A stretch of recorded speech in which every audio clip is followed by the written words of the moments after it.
Olá, meus amigos e minhas amigas, estamos começando mais um Ponto de Vista aqui pela TV Santa Cecília, nesta quarta-feira, 26 do mês de agosto. É uma quarta-feira com sol bonito, né? Céu bonito. Me parece que a partir de agora, para o final de semana, a gente vai ter um tempo mais quente, né? Vai esquentar um pouquinho mais, até porque essa madrugada em São Paulo foi a madrugada uma das mais frias do ano, mas daqui para frente parece que esquenta um pouco. Então, uma ótima quarta-feira para todo mundo. Muito obrigado já pela sua audiência, viu? Você que vai nos ver à noite também, muito obrigado. Uma ótima noite para você. Hoje recebo aqui o Rafael Vita, que é advogado especialista em redes sociais. Vamos falar muito em rede social, até porque as redes sociais estão dando, né, um problemaço para a justiça. As redes sociais, a gente sabe da importância, né, que é esse avanço, que é essa conquista que nós tivemos no mundo todo, aproximou o mundo através da internet, mas as redes sociais, se não bem usadas, se não forem bem usadas, é um problema sério. E a gente vai falar aqui que tem até encomenda de morte por rede social. Negócio de louco isso. O Rafael Quaresma é também o nosso convidado de hoje, advogado e coordenador do PROCON em Santos. E o Marcos Santana, jornalista. Só para, antes de passar para o Marcos aqui, cumprimentar o Marcos, ele tem uma informação importante também sobre o Covid. O Brasil hoje tem 116.580 mortes pelo Covid. E 3.669.000, quase 3.700.000 infectados, né, que deu aí positivo para o Covid. Se bem que sempre coloco aqui que os especialistas dizem que esse número é muito maior que isso. Mas me parece que a média também aumentou. Marcos Santana, boa tarde, Marcos. Boa tarde a todos, na medida do possível. O Altair de Marco, Brasil, ele superou os Estados Unidos no ranking mundial de mortes por Covid por 100 mil habitantes. O Brasil é o 10º país do mundo que tem o maior número no índice de 100 mil habitantes vítimas de Covid-19. É um título que a gente não gostaria de ter, né? Infelizmente. Bom, de qualquer forma, nós temos que enfrentar. Então, torcendo pela vacina chinesa, russa, a inglesa, qualquer que seja ela, venha de onde vier. Tem mais uma, tem uma alemã, né? Tem americana, tem um monte aí. Me parece que no final aqui são 6 que estão aí prontas já para, ou mais que 6, prontas para já entrar no ano que vem. Mas temos mais de 80 laboratórios trabalhando a vacina contra o Covid. Remédio acho que vai ser um pouco mais difícil. Eu acho que a vacina vem muito antes que o remédio. Deixa eu cumprimentar aqui Rafael Vita. Prazer. Boa tarde, Rafael. Boa tarde, Altair. Boa tarde, Marcos Santana. Boa tarde, meu amigo, companheiro e colega Rafael Quaresma. E xará. Meu xará, além de tudo. Sempre um prazer estar aqui com vocês. Obrigado pelo convite. Espero que a gente possa aqui, como sempre, debater os assuntos interessantes de uma forma muito tranquila, serena, levando informação com qualidade para o telespectador do programa Ponto de Vista. Rafael Quaresma, o coordenador do PROCON em Santos. Boa tarde, Rafael. Como vai, Altair? Boa tarde a você, ao meu xará também, amigo, parceiro aqui, porque a gente tem um acordo informal, né? Nós íamos formalizar, não é isso, Vita, na Semana do Consumidor, e aí com aquela decretação de pandemia, etc., não formalizamos, mas temos trabalhado uma boa parceria do PROCON de Santos com o Plano de Saúde da Santa Casa, que o meu xará participa lá, enfim, coordena toda a parte jurídica. Então, sempre uma alegria revê-lo, né, estar junto aqui na bancada, no programa, e cumprimentar o Santana, que leva à risca aquela máxima que eu já disse aqui, de que não me convida que eu venho. Hoje ele me chamou, falou, você vem? Eu falei, tô lá já, e aqui estou firme e forte para trabalhar todos os temas com os nossos telespectadores. Bom, vamos começar o programa aqui falando que CNJ abre processo disciplinar e afasta o desembargador que humilhou o guarda municipal aqui em Santos, né? O Siqueirinha está afastado, né? Aí até o Santana me colocou ontem, fez uma pergunta interessante, né, o Santana. Ele chamaria quem, Santana? Delbel? Será que vai ligar? Vai ligar pro Delbel? Vai ligar pro Delbel para quebrar ele. Delbel, o que eu faço agora? Né? Era hora do desembargador ligar pro Delbel agora. Delbel, o que eu faço agora? Mas eu quero lembrar aqui que até parece que não é importante esse afastamento, mas é importante. Porque ao longo da carreira, o desembargador Siqueirinha aí teve cerca de 40 processos, né? 40 processos em andamento lá no disciplinar, né? Então, alguma coisa tem. Agora, o que a gente acha que é o fim do mundo é que ele vai ser afastado, e quando é afastado, se for afastado, até porque ele foi afastado agora, até que se role o processo. Preventivamente. Né? Preventivamente. Só que se ele for afastado de vez, ele vai receber uma promoção, é isso? Recebe uma promoção e vai para a aposentadoria ganhando o salário integral. Cerca de 35, quase 40 mil reais por mês. É melhor que isso aconteça. Eu sei que, né, é bastante dinheiro, tal, o cara ganha uma promoção, faz o que fez e ainda ganha uma promoção, mas sabemos lá como é que foram as decisões que ele tomou com essa prepotência toda durante a sua vida? Rafael Quaresma, é melhor que ele se afaste mesmo, né? Veja, uma hora a conta chega, né? A conta aparece. Você falou bem, tem todo um histórico, tem uma situação. Até mesmo eu acompanhei só pela mídia, não é? Só pelo que a imprensa divulgou e noticiou, mas parece, inclusive, que na linha de defesa há questões ali envolvendo um tratamento que o desembargador vem fazendo, alguma questão relacionada a remédios controlados que podem gerar ali um efeito tal e qual. Ainda que isso aconteça mesmo, Altair, e seja essa a situação, né, que ali tenha havido um desatino, alguma coisa nesse sentido, até por isso e para isso é melhor mesmo o afastamento, não é? Porque se a pessoa não está em pleno gozo das faculdades mentais, ou enfim, se tem ali algum problema, essa função de julgar, ela exige uma serenidade, não é? Uma tranquilidade e uma perfeita lucidez de todos os fatos. Então, os temas ali, o desembargador envolvido, ele é integrante da 38ª Câmara de Direito Privado, não é? Então julga ali questões envolvendo contratos, indenizações, direito do consumidor, uma série de temas que obviamente precisam e exigem uma análise completa, né? Uma análise de alguém que está em plena lucidez. Eu digo isso não conhecendo o processo, mas apenas repercutindo aquilo que foi divulgado pela imprensa, pela mídia. E com relação a essa punição, quando a situação aconteceu, não é, eu falei algumas vezes que já passou da hora de se rever a lei orgânica da magistratura, né? Então, situações como essa, elas servem muito mais para que nós pensemos no futuro e não na situação que está em pauta apenas, não é? Mas estas situações, elas devem servir de estímulo ali, de energia, para que a lei seja alterada, porque nas penalidades previstas na LOMAN, estas são as possíveis, né? Então também não há como se falar ou se pensar em alguma outra situação. Claro, que não existe, não está no... Que não existe, até mesmo para você falar em demissão, que a LOMAN fala, não é? É necessário ação judicial, então não basta o processo administrativo como é esse que está em curso, enfim. Então, são situações que merecem uma maior reflexão e talvez uma atualização. Se eu não estou enganado, a LOMAN é da década de 70, não é? Então, já com a Constituição de 88, com tantos avanços, tantas situações, essa era uma lei, na minha humilde opinião, que poderia ser atualizada, modernizada. Rafael Vita, eu ouvi hoje o presidente do tribunal falando sobre esse processo e ele estava indignado. Ele falou, não dá mais em pleno século, em 2020, né? Em 21 a gente está falando aí de carteirada, dando carteirada. Isso não existe mais. A gente tem aí que cumprir a lei. A nossa função aqui como desembargador, a função do desembargador é fazer a lei ser cumprida.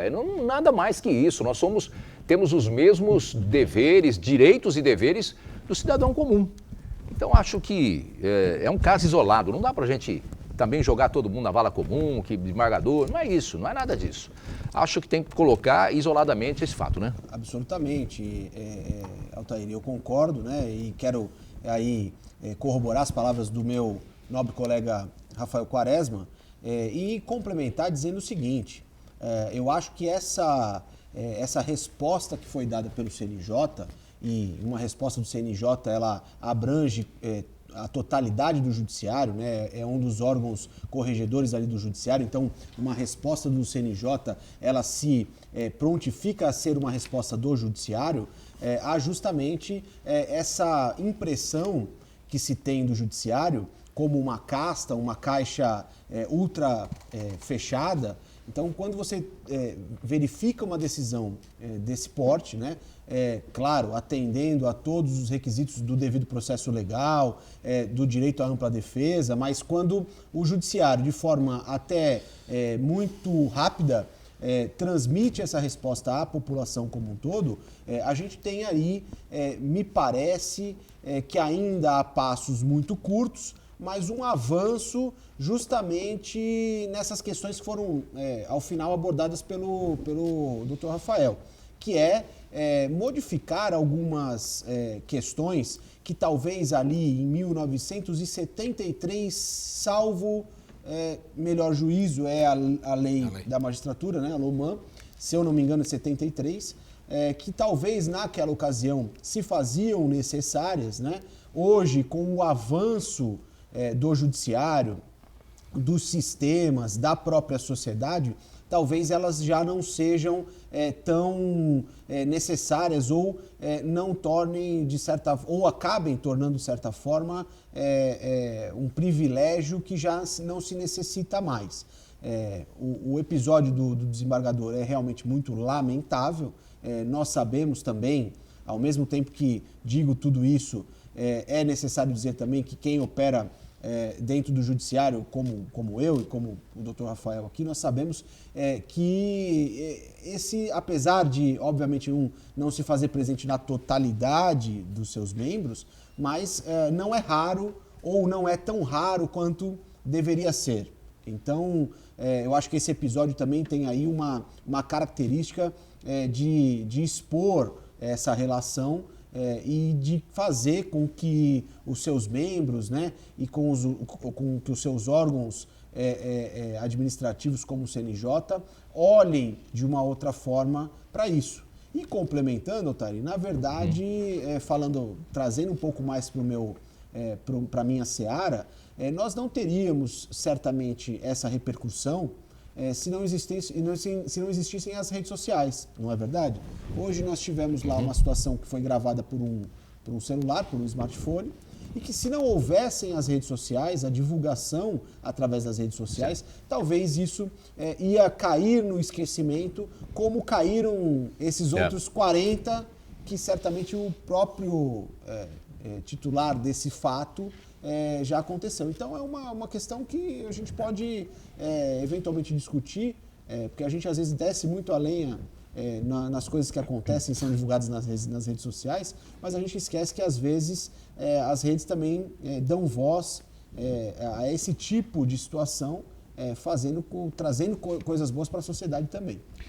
Marcos Santana, tem alguma coisa a falar do Siqueirinha? Você colocou ontem já, né? Ontem o ambiente judiciário brasileiro teve 3 decisões que vão dar muito o que falar. Uma é em relação a essa daí do desembargador Siqueirinha. Outras 2, uma é com relação ao processo disciplinar aberto pelo Conselho Nacional do Ministério Público contra o procurador Deltan Dallagnol. O Conselho, por 8 votos a 1, ele arquivou o procedimento que investigava a atuação do Deltan naquela entrevista coletiva do PowerPoint com relação ao presidente Lula. Né? O processo foi arquivado por prescrição de prazo, quer dizer, o tempo se esgotou para apurar a postura do Deltan Dallagnol. Embora os procuradores, integrantes desse conselho, viram-se em fundamento de que ele avançou o sinal vermelho. Ele agiu, no entendimento desses procuradores, ele agiu politicamente, ele fugiu da alçada... Passou do limite. Da investigação ali. E aí, aqui ninguém está questionando se o Lula é inocente ou culpado no caso do Triplex. E sim, a atuação ali do Deltan Dallagnol naquela pirotecnia que ele fez, naquela entrevista coletiva, né? E isso aconteceu porque o Deltan Dallagnol, ele utilizou um procedimento que ele muito condenava quando ele era o acusador, que é a tal das chicanas jurídicas, né? Ele foi beneficiado pela prescrição. O processo dele ele foi adiado nada menos que 42 vezes. Depois que o processo dele caiu nas mãos do relator, que é o senhor Júlio Witzel, é isso mesmo o nome dele? Weitzel, Fabrício Weitzel. Esse relator, ele praticamente sentou em cima do processo. E por conta disso daí, o prazo para julgamento do Deltan, ele prescreveu. Então, quer dizer, os procuradores, eles reconheceram o mérito em si de que havia fundamento para o Deltan ser investigado e penalizado, mas por conta da prescrição de prazo, ele acabou saindo livre dessa. E outra decisão da Justiça que vai dar muito o que falar o Supremo anulou uma sentença dada pelo juiz Sérgio Moro com relação ao caso do Banestado. E o curioso disso daí é que os fundamentos utilizados para anular essa sentença do juiz Sérgio Moro, um juiz na época de primeira instância, são os mesmos que a defesa do ex-presidente Lula utiliza para questionar a imparcialidade do juiz Sérgio Moro. Quer dizer, muita gente entende de que essa decisão do Supremo Tribunal Federal pode ser utilizada como argumento e que vai acabar amparando a defesa do ex-presidente Lula quando ele pede a anulação da sentença do Instituto Triplex. Quer dizer, vai dar muito o que falar essas duas decisões no ambiente jurídico. Olha, ninguém é contra a Lava Jato, muito pelo contrário. A Lava Jato prestou um serviço inestimável a esse país. A Lava Jato colocou aí para fora, né, tirou debaixo do tapete uma sujeira muito grande, né, que tinha nesse país e que ainda tem muita coisa para ser apurado. Mas a Lava Jato prestou para esse país um serviço inestimável, isso não há dúvida. Agora, que teve alguns exageros, a gente sabe que teve. Algumas coisas que foram cinematográficas, né?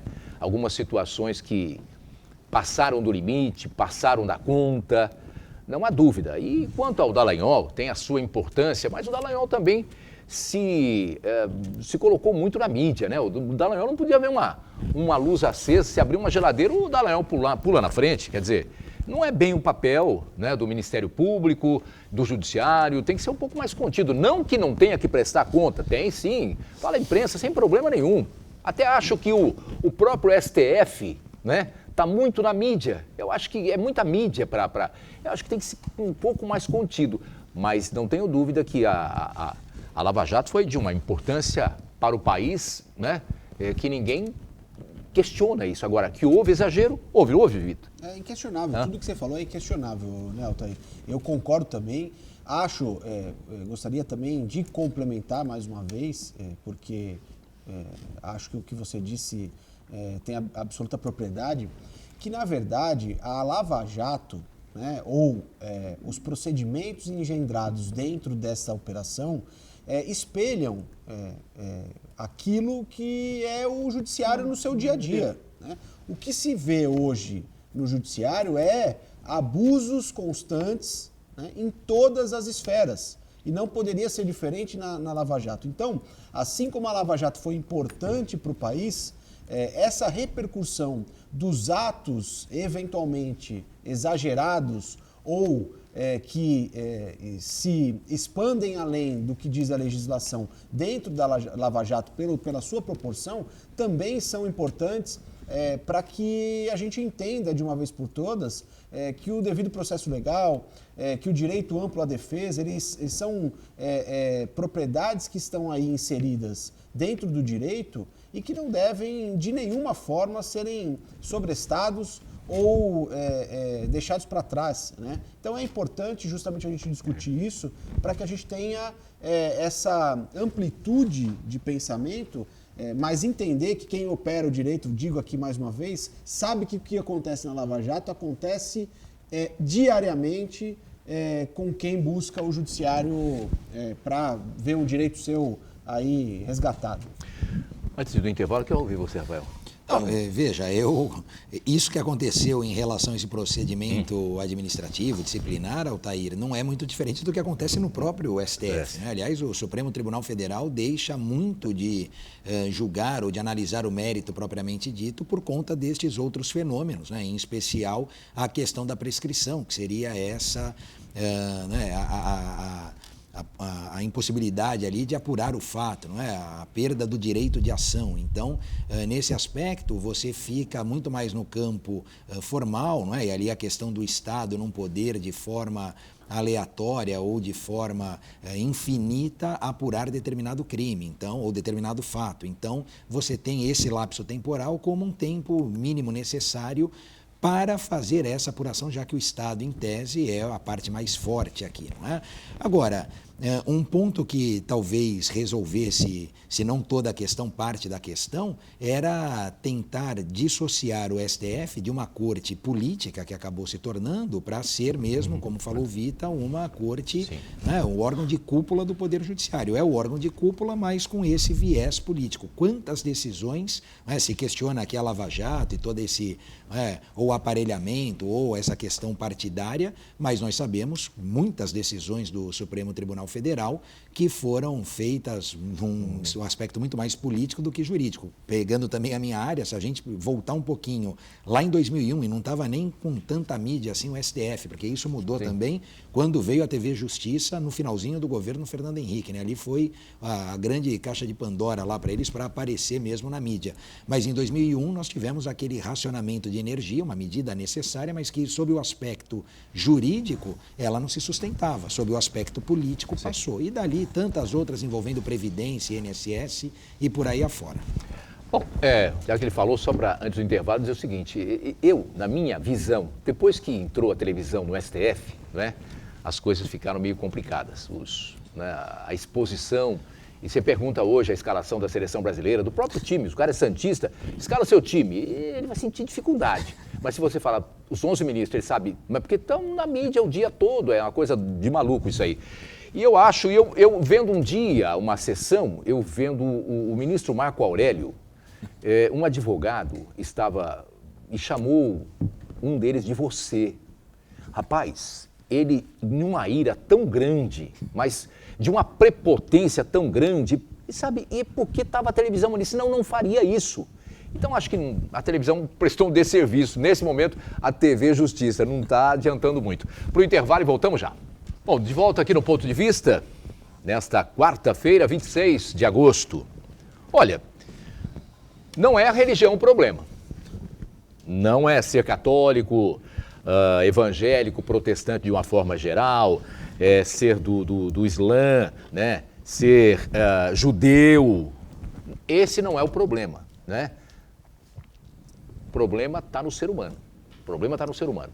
Nós tivemos, há algum tempo atrás, há cerca de 2 anos, pouco atrás, a prisão do João de Deus, que, né, vinha gente do exterior para ser curado. Ele ia para o exterior para fazer curas, né, processar curas. E a gente viu no que deu. Estuprador, sabe, bandido geral, bandido, né, tinha armas, muitas armas em casa, aquela coisa toda, chegou a atirar em pessoas, né?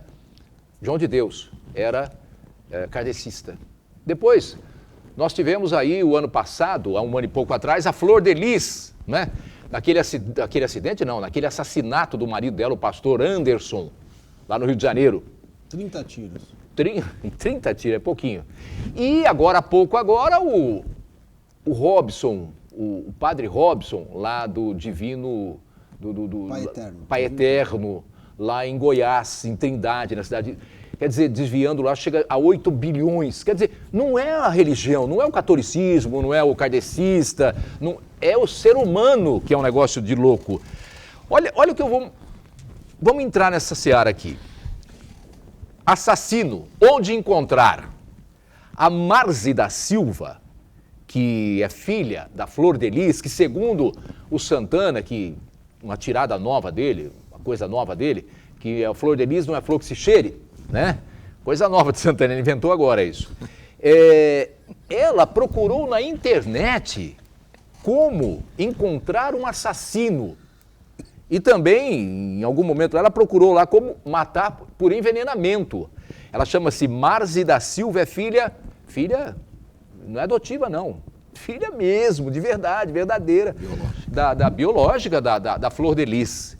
Então, gente, depois disso tudo, procurando como achar um assassino pela internet, você, olha, desacredita do ser humano. Agora, a Delegacia de Homicídios lá de Niterói, de São Gonçalo, né? Ela investiga se a deputada e o Anderson, na noite do crime, estavam numa casa de swing ali em Botafogo. Porque o carro que eles estavam foi flagrado a 500 metros desta casa de swing, ali no bairro do Maitá, quem conhece o Rio de Janeiro, ali, Botafogo, né? A 500 metros. E ela disse que estava em Copacabana. Só que as lentes, né? Hoje é Big Brother, né? Tudo Big Brother. Do trânsito do Rio de Janeiro, não acha esse carro em Copacabana de jeito nenhum. Ele estava lá em Botafogo, ali no Maitá. Quer dizer, as coisas estão se encaminhando aí para um desfecho nojento até, né? Queria que você falasse sobre isso, o Rafael. Você que, Rafael Vita, que é especialista em redes sociais. Quer dizer, nós vamos aí, a rachadinha, inclusive, está partindo para a rede social também, né? Não sei se o Google vai liberar o que estão pedindo lá, mas queria que você falasse sobre isso aqui. A internet como um todo, Altair, ela é o mundo na ponta dos dedos, né? E eu costumo dizer muito o seguinte, nem a internet, muito menos as redes sociais, criaram algum tipo de crime ou, por si só, fazem com que as pessoas cometam crimes, né? O que faz com que as pessoas cometam crimes são as suas próprias índoles, né?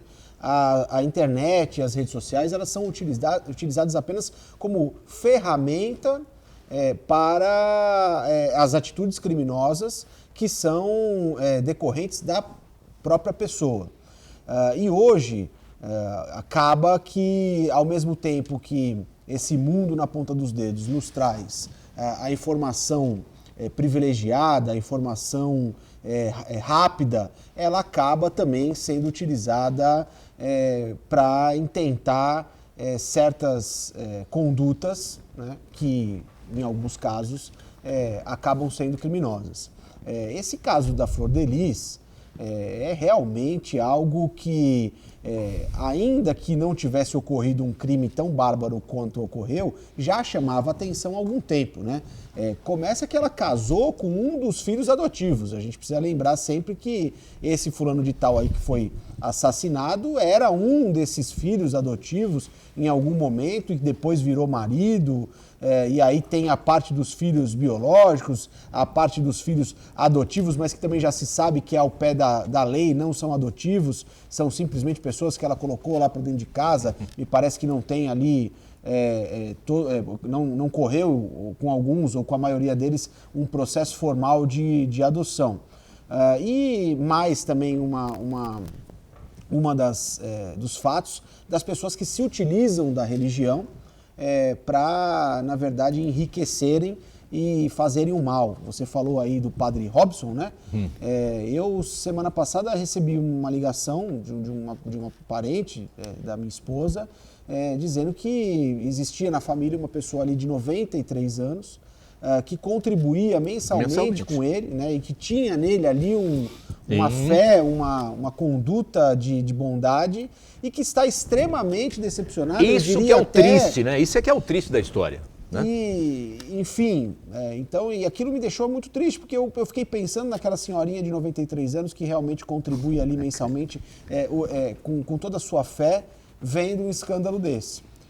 Então, Altair, o ser humano é assim. O que a gente acho que a gente tem que fazer é enaltecer, do ponto de vista da tecnologia, aquilo que a tecnologia nos traz de bom, ainda em decorrência desses crimes. Você mesmo citou. Hoje nós temos as câmeras, nós temos as informações de busca do Google, nós temos os endereços IPs aí, com as quebras de sigilo eletrônico que a gente consegue chegar nos criminosos. Enfim, também não é essa terra de ninguém que a gente imagina que seja, né? A internet e as redes sociais aí têm, de uma certa forma, também contribuem na solução de crimes que talvez anteriormente a gente nunca chegasse à conclusão.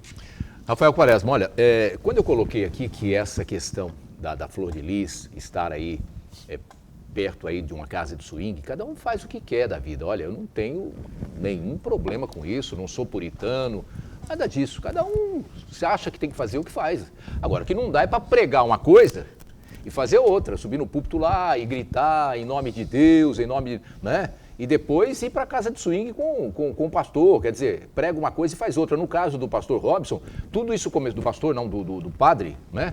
Do padre Robson lá de Trindade, tudo começou com uma extorsão, há algum tempo atrás, de um filme que o pessoal tinha do padre, que tinha um caso com alguém e começou a pagar com dinheiro da Irmandade, a igreja ia ficar em 100 milhões, depois passou para 1 bilhão e 400 e já rodou aí na conta da FIP lá, a FIP acho que é o nome da associação, 8 ou 10 bilhões de reais.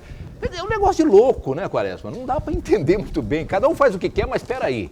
Não pode mexer com a fé das pessoas, com a esperança das pessoas, né?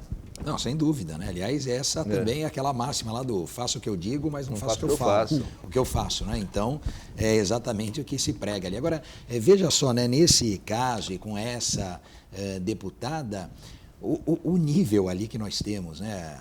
A situação, porque até essa ideia da adoção ali dos filhos, né? Eu também acompanhando pela imprensa, vi que o propósito era até nobre, a ideia era muito interessante, né? Porque eram crianças, pessoas, adolescentes, enfim, crianças e adolescentes, em regra, que tinham sofrido algum tipo de trauma, algum tipo de abuso. Então, o sistema também faz com que nessa situação você consiga ali, como se fosse um auxílio do governo, uma ajuda também da sociedade, envolve a religião, envolve a fé. Claro que o problema não está na fé, não está na religião, mas está em se utilizar dessa fé, dessa religião para ludibriar as pessoas, né? E também para você pregar ali propósitos que não são nada recomendáveis. No caso em si, Altair, a gente falou da questão da Lomã, lá da magistratura, enfim, nesse caso, um ponto que me chama a atenção é a questão do foro privilegiado, né? Que acabou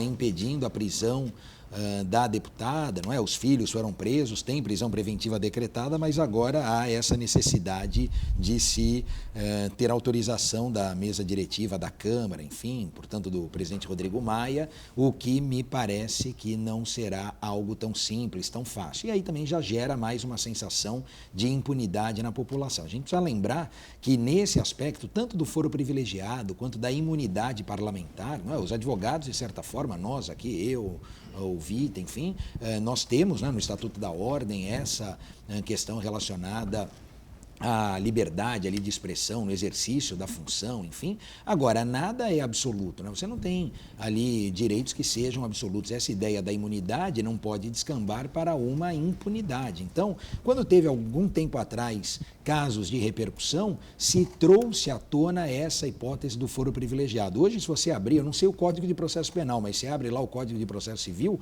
o que você tem de autoridade com foro privilegiado é uma coisa muito grande, né? Então, você tem presidente, vice-presidente, ministros de Estado, ministros dos tribunais superiores, do Supremo Tribunal Federal, governadores, vice-governadores, secretários de Estado, né? E aí veja só a quantidade. E vai descendo, né? Então, quer dizer, será que precisa de tudo isso? Não, foro privilegiado pode mesmo existir para o presidente, vice-presidente, claro, não é? E com relação a esse foro privilegiado, também analisar até que ponto esse instituto pode se prestar uma situação dessa. O que isso tem a ver com a questão de deputada, de parlamentar? Absolutamente nada. Então, era também um ponto que precisaria ser corrigido, na minha humilde opinião. Olha, nesse caso da Flor de Lis, né, da deputada aí, me parece que ela tem 5 filhos biológicos, ou 4 filhos biológicos, e o resto é tudo, né, todos adotados aí. Não sei se legalmente todos, mas seria, né, a ideia seria todos adotados aí, e recebendo teve até uma reportagem dizendo que ela recebia uma subvenção, e isso geraria uma receita muito boa. O que acontece é que os filhos verdadeiros dela, biológico, e os 4 primeiros adotados, né, formam o primeiro time lá, o primeiro escalão. Esses tinham o segundo andar da casa com uma cozinha e com uma geladeira para eles. E o restante era um outro tratamento, todos no terceiro andar, e alguns deles, uma reportagem dizendo que até a alimentação era diferenciada e muito inferior a que o primeiro escalão usava. Quer dizer, olha onde chega isso, gente, aonde vai isso, né? Isso não é coisa de Deus. Isso, pelo amor de Deus, esse pessoal, quando chegar no inferno, ou lá em cima, vão ter que prestar um depoimento grande, senão vão partir direto para o inferno. Ô Santana, alguma coisa que você queira acrescentar aqui na Flor de Lis, que não é flor que se cheira? Não, na verdade, eu gostaria de apresentar um outro assunto para gente conversar aqui, o Altair e amigos. É que todo mundo está falando do Queiroz. A grande pergunta que o Brasil quer saber é como é que foram parar 89 mil reais na conta da Michele, né? Só que na prática, se a gente parar para analisar o noticiário que começa a surgir, o Bolsonaro tem 2 homens bombas. Um é o Fabrício Queiroz e outro é o advogado Frederic Wassef, que é Ele voltou às páginas, né? O advogado onde o Queiroz foi encontrado na casa do Wassef, lá em Atibaia.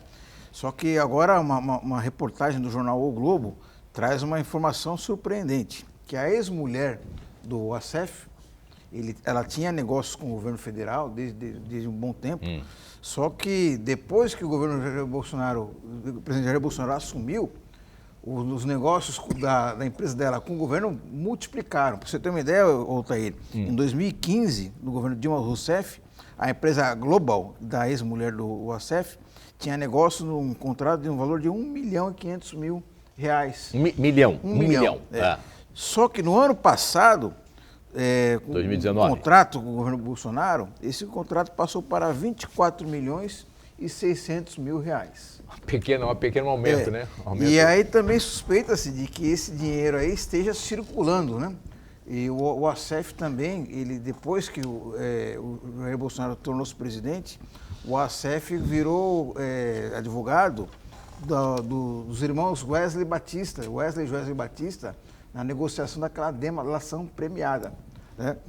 E, curiosamente, o governo federal firmou um contrato para comprar carne do Grupo JBS, R$24 milhões para comprar picanha, filé mignon, maminha e outros cortes, né? Quer dizer, são muitas coincidências aí que a suspeita que acontece é que esse dinheiro aí esteja circulando em torno do contratos do governo federal, via Wassef, e a suspeita é que esse dinheiro vai acabar parando em outros bolsos também, né? Essa pergunta que você fez aí, Marcos, é um pouco difícil, né? O que será que aconteceu com o Queiroz e a primeira-dama para ele repassar 89 milhões? Porque no começo eram 20 e poucos mil reais, né? Depois o presidente falou, não, eu emprestei para ele 40 mil, ele estava me pagando, era 40 mil. Bom, já mudou, mas foi Aí agora é 89, mudou um pouquinho, né? Difícil entender, né? Está subindo, né, Thaí? O que tem que acontecer aí é investigar. É a mesma coisa que houve nos outros governos, né? As investigações que, se forem comprovadas, deverão virar um processo judicial criminal. E se dentro desse processo houver aí indícios do cometimento de crime, que as pessoas envolvidas sejam punidas assim como foram as outras, enfim. E aí creio que a gente tem aí uma continuação dessa sucessão de investigações que vem desde o governo passado. Ok. Quaresma. Eu concordo também, né? Claro que precisa investigar. Aliás, a ideia sempre é de se pautar pela transparência, né? Então, você precisa mesmo dar transparência a tudo isso. Agora, é melhor contar logo a história como ela é, né? Às vezes, quanto mais você tenta justificar o injustificável, pior fica, né? Então, se no início já tivesse sido dito, né, a origem lá dos 20 mil, dos 40 mil, enfim, que já virou 89. Dos 89 mil, enfim, e isso talvez já tivesse sido esclarecido. E não dá para negar que, obviamente, a imprensa aqui, né, e os órgãos de controle também fazem um papel importantíssimo, né? Então, é mesmo necessário que haja sempre essa vigília, porque a gente precisa dissipar aquela ideia de que, como o dinheiro é público, o dinheiro não é de ninguém. Não, pelo contrário, o dinheiro é público, é de todos nós, né? É de cada um de nós. Então, a utilização adequada, correta, ela se faz necessária. O problema é o repórter perguntar sobre esse dinheiro da primeira-dama aí, que pode levar um murro na boca. Segundo o presidente, vou te arrebentar a boca, vou te dar uma porrada na boca. Isso é que é o problema. Vamos para o intervalo aqui no Ponto de Vista e voltamos já. Estamos de volta aqui no Ponto de Vista pela TV Santa Cecília. E hoje recebendo aqui Rafael Quaresma, advogado, coordenador do PROCON em Santos, né?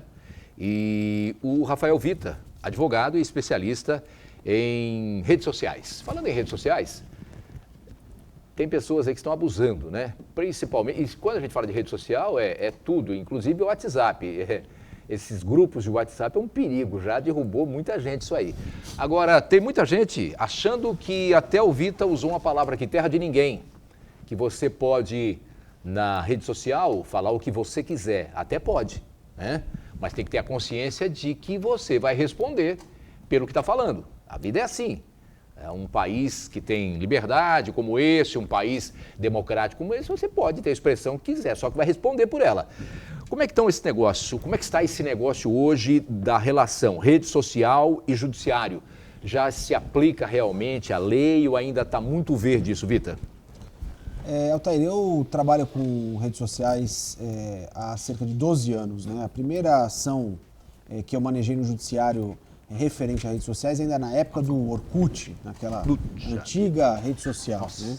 E, obviamente, que de lá para cá, né, o nosso judiciário, ele veio se adequando, se acostumando, entendendo, formando jurisprudência sobre esse tema.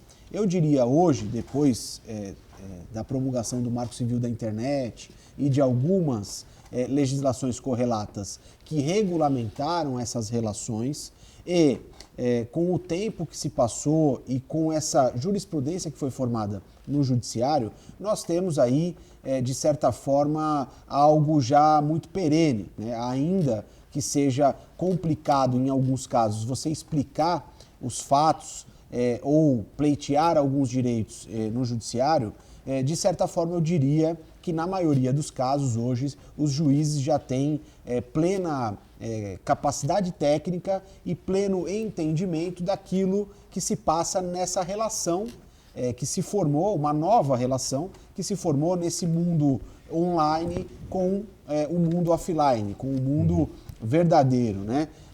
Mas a gente ainda passa por uma transformação, né, Altair? Eu costumo dizer o seguinte, a minha geração, que é a mesma geração do Dr. Quaresma, ela é a última geração que não nasceu com a internet, né? Eu fui ter internet lá em casa, acho que já com 14, 15 anos, e mesmo assim, uma internet completamente diferente dessa que nós temos hoje, né? Era uma internet discada, que você tinha muito pouco tempo de utilização, você ainda tinha uma internet que você buscava a informação, hoje você tem uma internet que te traz a informação através dos smartphones que estão aí 24 horas no seu bolso, né? Então, essas relações elas vão se modificando. E eu falo dessa questão da geração porque nós somos de uma geração que não aprendemos a lidar com isso, né? E digo mais, somos de uma geração que, como não aprendemos, não ensinamos os nossos filhos, né? Por isso que eu sou muito defensor da inserção da educação digital nos quadros escolares, para que as pessoas saibam como se portar diante dessa relação. E isso causa, como tudo que é novo, né, causa muitas questões, porque às vezes as pessoas realmente ou não sabem lidar ou não imaginam quais são as consequências daquilo que estão fazendo na internet. Então a gente ainda sofre, né, ainda mais em tempos onde as eleições se aproximam, né, as pessoas acabam aí se exacerbando nesse meio, e, como você bem disse, vão sofrer as consequências, porque hoje dificilmente as coisas são feitas escondidas, né? As pessoas antigamente tinham essa sensação de que atrás do computador ou atrás de um perfil falso, elas podiam se esconder. E hoje isso não acontece, como você bem disse. Então, ainda é uma relação que vai caminhar ainda para uma melhora. Mas eu acho que hoje em dia a gente já mais tem protegido. tido alguma resposta do judiciário nesse sentido. O Rafael Quaresma, o Rafael Vita me assustou aqui um pouco quando ele falou que a geração dele e a sua não lidam bem com isso. Eu fiquei aqui imaginando a minha geração, a do Santana, a do Edgar, não é? Que era Barça, Olivetti, Hamilton. Como é que a gente está fazendo com isso, né? Não, eu já fiquei contente que ele me colocou na geração dele, então, viu? Eu já ganhei aqui o programa. Eu já então, me só senti de um estar dinossauro aqui, na sabe? geração dele, Dinossauro. então, eu acho que eu sou um pouco mais velho, mas enfim, tá ótimo, valeu aqui. Eu recebi outro dia, o meu xará deve ter visto também, uma brincadeira falando justamente disso da internet, que era assim, vocês não são daquele tempo, aí quando você dava o download do arquivo, aparecia lá, tempo estimado, 39 anos, já estava lá, 39 anos, porque era um negócio, né, com fumaça ali. Mas é interessante, Altair, essa questão, não é, da internet, quantas coisas nós avançamos, né? A praticidade que tem. Eu gosto sempre de traçar um paralelo aqui, né? Quando se pensa no computador como um escudo, algo ali que você vai ficar à margem, na penumbra, não vai ser alcançado. A internet, ela deixa rastros ali, né? Quer dizer, você não consegue ficar anônimo na rede, ainda mais com essa evolução, o Marco Civil da Internet, logo mais, Lei Geral de Proteção de Dados, me parece que agora tem um projeto ali que vai prorrogar até o final do ano a entrada em vigor. Está difícil, essa lei de 2018 já era para ter entrado em vigor, mas me parece que vai ajudar bastante também num outro aspecto em relação a essa prevenção, compartilhamento de dados, de informações, que é talvez o que de mais valioso todos nós tenhamos hoje, não é? Hoje as pessoas se interessam menos por outros dados, por outras informações ali, muito mais pelos dados, pelas informações pessoais.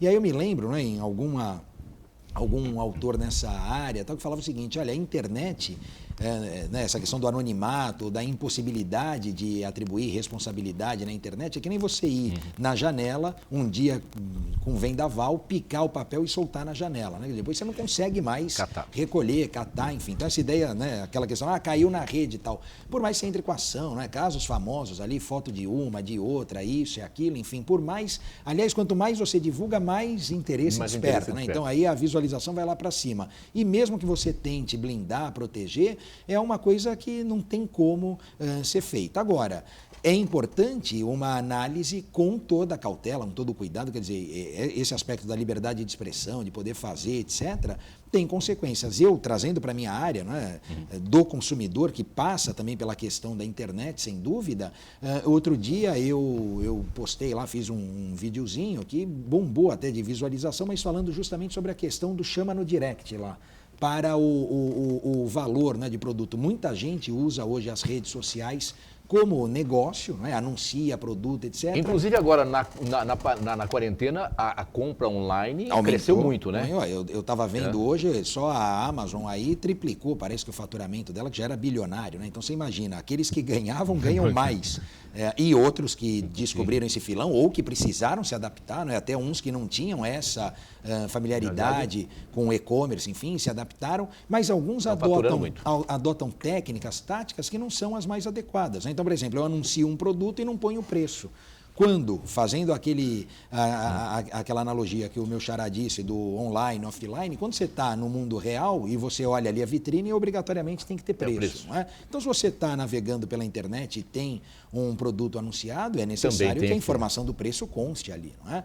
E, justamente, se omite essa informação para forçar o interessado, o consumidor, a estabelecer um diálogo, enfim, e a partir dali, né, quer dizer, você vai para o direct, do direct você vai para o WhatsApp, do WhatsApp você passa as informações, enfim, você cria, às vezes, uma aproximação que não é necessário, que você não quer. Então, é importante mesmo esse bom uso, né? Saber usar corretamente a internet, que tem muitas vantagens. Santana, você tem alguma coisa aí, Santana, nesse sentido? Acho que outra coisa que nós vamos discutir bastante, principalmente nesse ano, que é ano eleitoral, é a questão das fake news, né? De criar mecanismos para evitar prejuízo maior ainda, porque, na verdade, o prejuízo muitas vezes é irreparável, né? A disseminação de notícias falsas. Acho que uma estratégia importante, o Rafael pode até falar mais sobre isso daí, é o monitoramento e evitar a ação dos robôs, né? Que na verdade não são pessoas, né? São disparos aí de artificiais que, quando você vê, multiplica muito a difamação, a mentira, a ofensa moral. E aí, quando você vê, o dano já está feito irreparavelmente. Então, a partir do momento que você fizer um monitoramento, a fiscalização, evitar a ação desses robôs, eu acho que a partir daí você consegue atenuar um pouco o efeito dessas fake news. Tá certo. Olha, tem um assunto aqui importante também. A Santa Casa de Santos, ela contratou aí uma auditoria arqueológica para avaliar aí os danos lá do Escolástica Rosa, não é? porque os danos me parecem ser bastante grandes. Você tem conhecimento disso, Vitor? Deu para a falar algo? Sim, sim. Santa Casa recebeu, né, recentemente a devolução do imóvel do Escolástica Rosa. Acho que é um assunto aí de conhecimento público, né? E hoje, atualmente, nós estamos nos dedicando a viabilizar a condição desse imóvel para que a gente entenda, né, a partir dessa viabilização das condições, o que se tem a fazer para manter e preservar esse patrimônio, que não é só um patrimônio da Santa Casa, mas um patrimônio de toda a cidade. E aí, recentemente, como você disse, contratamos aí os serviços de um arqueólogo que já tem vasta experiência nesse tipo de técnica, né, para avaliar a estrutura desse edifício do ponto de vista da arqueologia, que é, obviamente, a expertise dessa pessoa, dessa empresa, para que aí, então, a gente tenha uma fotografia desse imóvel, né, e daquilo que a gente pode fazer para, de certa forma, para que seja dado continuidade à manutenção desse prédio. O Quaresma, é uma pena, né? Porque o Escolástica Rosa é de uma beleza, é de um encanto, né? É verdade, né? Está degradado, né? Bastante degradado agora. Pois é, e são poucas as construções, enfim, que remontam a essa época, né? Hoje eu estava passando ali pela Avenida da Praia e vi Praia Palace ali, não é o da... É Praia Palace? Avenida Palace. Avenida Palace. Ali na Marcílio Dias, ou da Marcílio Dias com a praia, né? Tem o Atlântico na Ana Costa e aí na outra esquina da Marcílio Dias com a Avenida da Praia, perto ali da Caixa Econômica, aquele prédio que está literalmente despencando, né? Ele está abandonado. Está abandonado, né? Então, primeiro parou o hotel, depois parou, acho que era uma Maré Mansa ali embaixo, depois também uma igreja, parou tudo. E o nível ali de depredação é gritante, né? Então, as janelas quebradas, vidros arrancados, enfim, mais um pouco invadem, é uma área nobilíssima, né? Então, ali, se você tem algum ponto que aquele é valorizado... tombado já, Rafael? É tombado? Que eu saiba, é tombado. E aí o próprio tombamento acaba impedindo que, né, outras obras ali sejam feitas. Tinha até uma discussão em relação à compra por um grupo da cidade, em relação àquele terreno, aquele imóvel, inclusive conservando coisas que você vê na Europa de forma muito fácil, né, tranquila. Quer dizer, eles mantêm a parte antiga e dentro, né, eles mantêm como se fosse a fachada. Paraty tem muito disso, né? Paraty tem Paraty dá aula sobre isso. Aqui, o Altair, a gente não precisa ir longe, não. Ali perto onde é a Unifesp, aquele conjunto arquitetônico que foi feito, eles mantiveram ali, né? A fachada. Onde era a Petrobras ali, onde era a Petrobras, tem uma parte da prefeitura. Mantém ali, a fachada, legal, mantém a fachada. Verdade. Então, quer dizer, é alguma coisa que... Precisava ser feito nesse sentido, precisava né? ser feito e harmonizaria... Senão vai acabar, né? Vai cair. Harmonizaria o passado com o presente, né? E viabilizando o futuro ali. Santana? Acho que em relação ao Escolástica Rosa, é um prédio que tem um interesse histórico muito grande, uma localização estratégica, e mais do que isso, a gente tem que lembrar o que o João Otávio determinou no seu testamento, de aquele local ali. É uma história muito bonita do João Otávio, né? De que ele foi um grande empreendedor da cidade e ele adquiriu aquela propriedade, construiu o prédio com a única, e doou para a coletividade, e a única restrição foi que aquela unidade ali, aquele local, fosse destinado a ser uma escola para crianças carentes, para jovens carentes. E então tornou-se depois a escola pública, a Escolástica Rosa, escola de cursos técnicos. Acho que inclusive tem cursos superiores ali também, se eu não me engano, mas com certeza da ETEC ali. E tinha eu acho FATEC que também. Acho que tem FATEC, FATEC, da FATEC e ETEC. E ETEC. Então, eu acho que a Santa Casa ainda é nesse espírito de benemerência também, eu acho que esse espírito do João Otávio vai ser preservado, porque é muito importante ali, tem uma estrutura muito grande ali que precisa ser resgatada, preservada e cumprir essa função social também. Final do ponto de vista de hoje, e eu deixei para o final do programa, só para lamentar aqui, esse número de mortes de 116.580. Eu, no dia de ontem, perdi um querido amigo, né? Da minha infância, de Cambará, o Ismael Carrapeiro Passinho, que faleceu, né, com 63 anos de idade aí pelo Covid. Então, deixei para fazer essa homenagem a um querido amigo de infância, mais um amigo muito querido. Final do programa, muito obrigado, Quaresma. Eu que agradeço, aqui, viu? Altair, os nossos sentimentos aí a todas as famílias enlutadas pela Covid. Muito obrigado, Vitor. Obrigado a você, Altair. Um abraço. Meu querido Marcos Santana, até amanhã. Até amanhã. Muito obrigado a você que esteve conosco e amanhã estaremos de volta aqui no Ponto de Vista. Até lá.